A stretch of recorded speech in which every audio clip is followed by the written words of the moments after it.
ഡോക്ടറെ, ഞാൻ ഉറങ്ങുന്ന പൊസിഷൻ ശരിയല്ലാത്തത് കൊണ്ടാണോ എൻ്റെ കുഞ്ഞിൻ്റെ കഴുത്തിന് ചുറ്റും പൊക്കിൾ കൂടി ചുറ്റിയത്?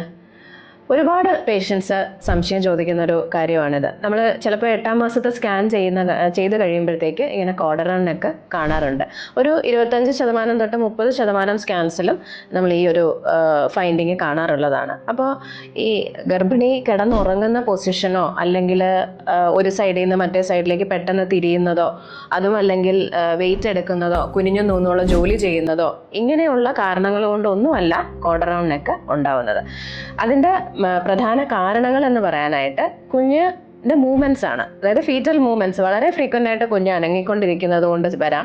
അതുപോലെ തന്നെ ഈ അംബലിക്കൽ കോഡ് എന്ന് പറയുന്നതിൻ്റെ നീളം ഓരോ പേഷ്യൻസിനും വ്യത്യസ്തമായിരിക്കും. അത് നീളമുള്ള കോഡാണെന്നുണ്ടെങ്കിൽ ഈ കുഞ്ഞ് മൂവ് ചെയ്യുന്ന സമയത്ത് ചിലപ്പോൾ കഴുത്തിന് ചുറ്റും പിന്നെ ശരീരത്തിന് ചുറ്റുമൊക്കെ കോഡ് ചുറ്റാറുണ്ട്. പിന്നെ അതുപോലെ തന്നെ ചില സിറ്റുവേഷൻസിൽ കുഞ്ഞിന് ചുറ്റുമുള്ള വെള്ളത്തിൻ്റെ അളവ് കൂടും, പക്ഷെ കുഞ്ഞിൻ്റെ സൈസ് ചെറുതായിരിക്കും. ഇങ്ങനെയുള്ള അവസരങ്ങളിലും വളരെ ഫ്രീക്വൻ്റ് ആയിട്ടുള്ള മൂവ്മെൻറ്റ്സ് കാരണം ഇതുപോലെ കോർഡറൽ നെക്ക് വരാറുണ്ട്.